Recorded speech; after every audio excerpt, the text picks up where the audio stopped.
Primeiramente, um lembrete. O trigo é um grão, sendo que as calorias do trigo são provenientes principalmente de carboidratos, mas ele também contém algumas proteínas problemáticas, como glúten, glutinina de germe de trigo, inibidores amilase e tripsina. E os problemas causados por essas proteínas não são os mesmos que os problemas de glicemia que são causados pelos carboidratos do trigo. Ao mesmo tempo, é fato que obter a maior parte das suas calorias a partir do trigo, especialmente trigo refinado, pode causar problemas metabólicos como variações nos níveis de açúcar no sangue. Mas essas questões metabólicas poderiam ser causadas por qualquer dieta rica em carboidratos, e eles só são relevantes para pessoas que ingerem uma grande quantidade de trigo. Isto é, algo como um pequeno pedaço de quibe não traria nenhum problema. Por isso, este post não trata sobre questões metabólicas de glicemia sanguínea e ingestão de carboidratos. Em vez disso, ele trata de uma lista totalmente diferente de problemas causados especificamente pelo trigo e pelas proteínas que ele contém, sendo que esses problemas são relevantes mesmo para quem come uma pequena quantidade de trigo, e até mesmo para algumas pessoas que se sentem bem comendo carboidratos. Mas afinal, o que o trigo pode ter de tão ruim? O problema do trigo e do glúten 1. Seus efeitos não são restritos a pessoas com doença celíaca. O mais famoso problema relacionado ao trigo é a doença celíaca, uma reação autoimune provocada pelo glúten, podendo ser tratada com uma dieta livre dessa substância. Estima-se que cerca de 30 a 40% das pessoas tenham o padrão genético para potencialmente desenvolver a doença celíaca, mas apenas cerca de 1 a 3% delas de fato a contraem. Não está claro por quê, mas pode estar relacionado com o microbioma do intestino. A maioria das pessoas sabe que a doença celíaca requer a exclusão absoluta de glúten da dieta. Porém, muita gente também acha que, se você não tem a doença, você está completamente liberado para comer quanto trigo desejar sem nenhum efeito colateral. E isso não é verdade. Recentemente, tem havido um aumento no interesse de estudar outras doenças como a sensibilidade não celíaca ao glúten, do inglês, NCGS. Muitas pessoas têm relatado sensibilidade ao glúten sem possuir de fato a doença celíaca, como explicaremos a seguir. Há uma reação imune diferente envolvida. Há também o problema da interferência de outras proteínas do trigo, pois a glutinina de germe de trigo e inibidores amilase e tripsina não são a mesma coisa que glúten, mas você pode ser sensível a eles, independentemente de como o seu corpo lida com o glúten em si. Portanto, o trigo não é apenas um problema para pessoas com doença celíaca, e há muito mais nele do que apenas glúten. Problema do trigo e do glúten 2. Trigo e glúten podem causar inflamação intestinal. A inflamação é a resposta natural de seu sistema imunológico a lesões. Você pode vê-la em ação sempre que você se cortar ou se machucar e a área ao redor ficar toda vermelha e sensível. E as proteínas do trigo agem da mesma forma em relação ao seu intestino. Porque elas são como aqueles cortes de papel, aqueles pequenos cortes no dedo, causados por papel, que incomodam a parede de seu intestino e causam uma resposta inflamatória. No caso, a ocorrência mais frequente é a inflamação causada por glúten, seja em pessoas com doença celíaca, seja em pessoas com sensibilidade não celíaca ao glúten. Mas o problema é que o trigo também pode causar inflamações até mesmo para pessoas que não são sensíveis ao glúten. Por exemplo, os inibidores amilase tripsina, ATs, da sigla em inglês, podem provocar uma resposta inflamatória no trato gastrointestinal, porque eles estimulam células do sistema imunológico. Essa reação pode ocorrer tanto em pessoas sensíveis ao glúten quanto nas não sensíveis. E essa inflamação é perigosa porque pode aumentar a permeabilidade intestinal. Problema 3. Problema do trigo e do glúten 3. Glúten e trigo aumentam a permeabilidade intestinal. A inflamação no intestino, que mencionamos acima, contribui para um problema chamado de permeabilidade intestinal. Vamos explicar o que isso significa. O intestino tem um sistema muito complexo de controle de fronteira. Esse sistema é o que permite que o alimento digerido entre em sua corrente sanguínea. É assim que você obtém os nutrientes a partir da comida, ao mesmo tempo mantendo dentro do intestino todo o resto. Todos os dias, você acaba engolindo juntamente com a comida milhões de vírus e bactérias, além de moléculas indigestas, como poeira, por exemplo, que precisam ser expulsas do organismo, e que não devem ir parar no seu sangue. Mas a inflamação no intestino mexe com esse delicado sistema de controle de fronteira. Isso porque, quando há uma reação inflamatória, acontece um afrouxamento das junções entre as células na parede intestinal, deixando, então, muita coisa passar. Como nesse fenômeno o intestino atua como se estivesse furado, é daí que vem o nome popular de intestino permeável. Ainda por cima, além da inflamação levar ao aumento da permeabilidade, o glúten acelera ainda mais esse processo estimulando a liberação de uma proteína chamada zonulina. Essa proteína, quando liberada, contribui para o afrouxamento das junções entre as células no intestino, sendo que a zonulina atua independentemente da inflamação intestinal. Porém, quando juntamos a inflamação intestinal com a maior concentração de zonulina, o que resulta é uma permeabilidade intestinal bem aumentada, e isso pode ser um grande problema, ainda mais porque é um fator extremamente ligado com o desenvolvimento de doenças autoimunes. Problema do trigo e do glúten 4. Problema em dose dupla. A glutinina de germe de trigo. Eis mais um problema que afeta também os não celíacos.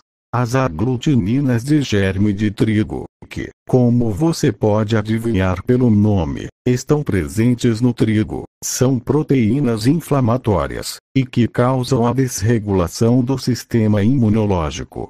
E, apesar do nome aglutinina ser parecido com glúten, é importante notar que eles não são a mesma coisa.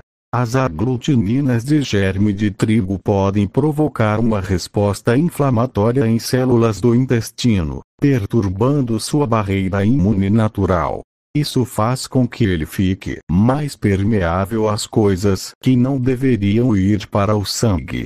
E claro que glúten e a glutinina de germe de trigo, do inglês, WGA, normalmente vêm juntas, no trigo. Porém ressaltamos a diferença entre elas porque é possível ter problemas com as WGA mesmo se você não tiver nenhuma reação ao glúten. Problema do trigo e do glúten 5, aumento do risco de autoimunidade intestinal. Acabamos de ver, nos itens 1 ao 4, que o trigo e alguns de seus componentes deixam o intestino mais permeável. E o que acontece quando o intestino se torna mais permeável é que moléculas que não deveriam ir para o sangue acabam indo parar lá. Sendo que uma dessas moléculas que é prejudicial quando na corrente sanguínea é o próprio glúten. Mais especificamente, um dos componentes do glúten, que se chama gliadina. Quando a gliadina entra na corrente sanguínea, ela vai encontrar células do seu sistema imunológico, e aí acontece um fenômeno chamado de mimetismo molecular. O mimetismo molecular funciona assim. Quando algum corpo estranho entra na corrente sanguínea, o sistema imunológico forma anticorpos contra esse invasor. Até aí, tudo bem. Afinal, é assim que o sistema imunológico deveria funcionar. O problema é que, se esse invasor se parecer suficientemente com um tecido de seu próprio organismo, então os anticorpos formados para combater o invasor podem começar a atacar o seu próprio corpo também. Inclusive, é possível que o mimetismo molecular seja justamente a razão pela qual as pessoas com doença celíaca sofrem de ataques contra suas próprias células do intestino. Porque, para seus sistemas imunológicos, a gliadina se parece muito com as células que revestem a parede intestinal. E o mimetismo molecular relacionado à gliadina ainda pode ser um fator de preocupação para outros males além da doença celíaca, como, por exemplo, a doença de Crohn. Tanto que, em um estudo, uma dieta livre de glúten ajudou a maior parte dos pacientes que a experimentaram. Porém, as doenças autoimunes relacionadas ao glúten não param no intestino. Problema do trigo e do glúten 6. Aumento de vulnerabilidade a doenças autoimunes. Se você se aprofundar em pesquisas sobre a doença celíaca e o glúten, você encontrará um monte de estudos vinculando-os com todos os outros tipos de doenças autoimunes, incluindo distúrbios autoimunes da tireoide, diabetes tipo 1, fibromialgia, artrite reumatoide, doença autoimune do fígado e algumas doenças de pele autoimunes diferentes. O fator comum dentre elas pode ser o glúten. Glúten de trigo é o principal gatilho em potencial da diabetes tipo 1, o tipo autoimune, não o tipo relacionado com dieta e estilo de vida. Em um estudo, a alimentação de ratos com uma dieta livre de glúten reduziu a taxa de diabetes tipo 1 em seus filhotes. Há também evidências que a amamentação das crianças reduz a taxa de diabetes tipo 1, o que faz sentido se o glúten for o problema, já que a amamentação atrasa a introdução de glúten na dieta do bebê. A propósito, adivinha quais outros problemas de saúde comuns têm um componente autoimune? Obesidade e diabetes tipo 2, que podem ser tratados com uma dieta cetogênica e, claro, livre de glúten. Problema do trigo e do glúten 7, reações autoimunes em pessoas sem doença celíaca. O problema 6 acima nos deu boas razões de por que a doença celíaca está associada com outras doenças autoimunes. Porém, agora vamos ver como mesmo pessoas que não têm doença celíaca podem ter problemas com doenças autoimunes. Um estudo concluiu que muitas pessoas com sensibilidade não celíaca ao glúten têm marcadores autoimunes no sangue, sugerindo que a exposição ao trigo pode estar causando problemas autoimunes, mesmo sem elas terem doença celíaca. Um aspecto curioso desse problema é que pacientes com sensibilidade não celíaca ao glúten podem ter um tipo diferente de reação autoimune do que aqueles que são de fato celíacos, destacando ainda mais o fato de doença celíaca e sensibilidade não celíaca ao glúten serem duas coisas diferentes. De todo modo, o ponto importante a se lembrar é que ambas envolvem respostas autoimunes potencialmente sérias. Problema do trigo e do glúten 8. Danos à flora intestinal.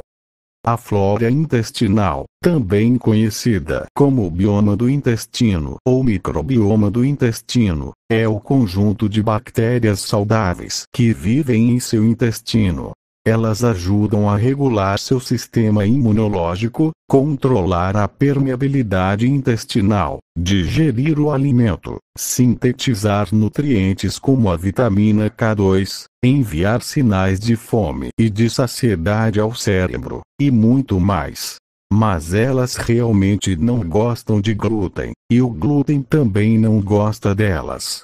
Pessoas com doença celíaca geralmente têm problemas sérios com a flora intestinal, sendo que esses problemas são significativamente reduzidos quando elas eliminam o glúten da dieta. Mais uma vez, isso não é limitado aos portadores da doença celíaca. Mesmo a sensibilidade não celíaca ao glúten também causa distúrbios à flora intestinal. E, pior ainda, mesmo em pessoas que não são sensíveis ao glúten de nenhuma maneira, o trigo ainda pode causar reações inflamatórias que prejudicam o bioma intestinal. Até porque, como se não fosse o bastante, o trigo também é rico em FODMAPs, o que pode ser um problema a pessoas sensíveis a esse tipo de carboidrato. Problema do trigo e do glúten. 9. Sintomas gastrointestinais, mesmo em pessoas que não têm doença celíaca. Sabemos que tudo isso que falamos sobre bactérias do intestino e permeabilidade intestinal pode parecer um pouco abstrato, e até mesmo desconectado do mundo real. Por isso, para entender melhor como isso se conecta ao que você sente no seu dia a dia, vamos explicar os sintomas exatos que podem ser desencadeados. Em pessoas com doença celíaca, o glúten causa sintomas severos e imediatos: diarreia ou constipação, azia, dor, estufamento, gases, fezes com odor característico, algumas vezes até mesmo vômito. Em pessoas com sensibilidade não celíaca ao glúten, os sintomas são tipicamente parecidos com os da doença celíaca, porém às vezes em menor intensidade em pessoas que não são especificamente sensíveis ao glúten. A ação inflamatória dos outros componentes do trigo, aglutininas de germe de trigo, inibidores amilase e tripsina, contribui para problemas crônicos de intestino. Claro que há motivos não relacionados ao trigo pelos quais uma pessoa possa ter problemas gastrointestinais. Por exemplo, estresse é um fator de risco bem alto, e certamente não relacionado ao glúten. Mas o glúten pode contribuir para o problema, mesmo que seja apenas com uma resposta inflamatória mínima a qual você já pode estar até mesmo acostumado. E é verdade que sentir constipação e sensação de estufamento após as refeições pode ter se tornado até mesmo algo normal para você, mas e se não precisasse ser assim?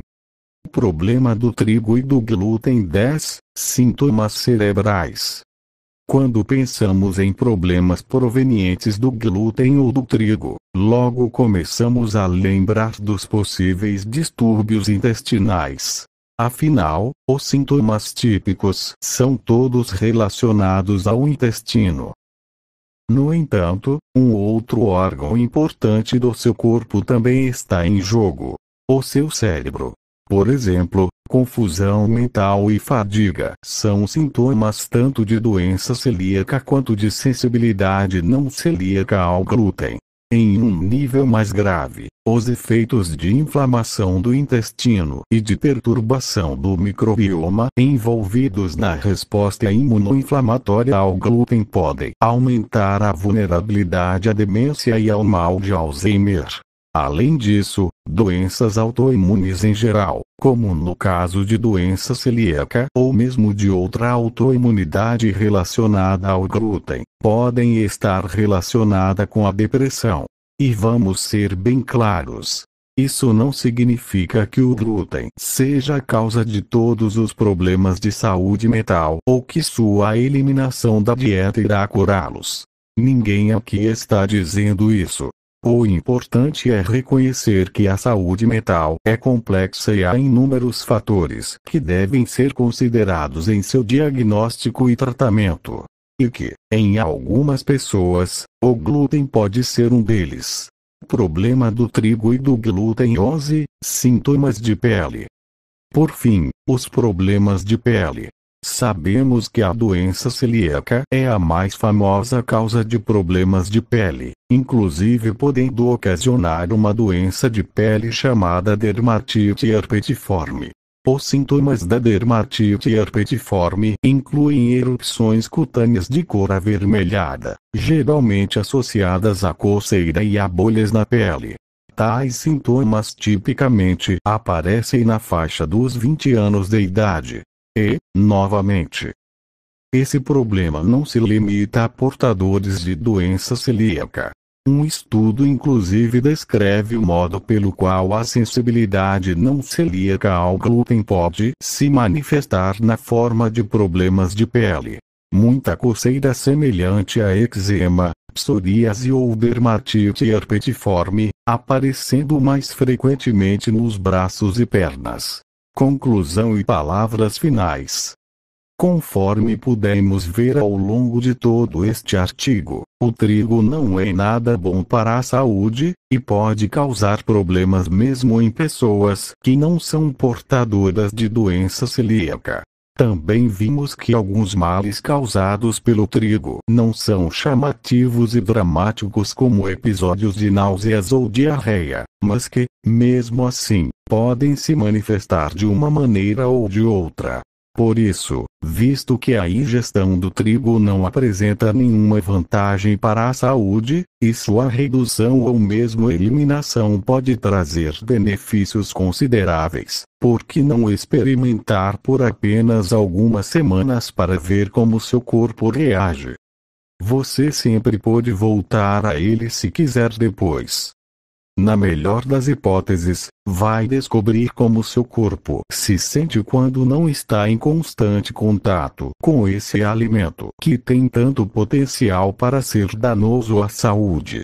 E, na pior delas, pelo menos vai ter feito um bom exercício de mudança de rotina e encontrado algumas alternativas saborosíssimas ao trigo de cada dia, como pão de parmesão e linhaça e macarrão de abobrinha. As pessoas que seguem dietas low carb como a dieta paleo e a dieta cetogênica inclusive concordam que essas alternativas são mais gostosas que as originais. E você, já eliminou ou reduziu o trigo da sua vida? Está disposto a tentar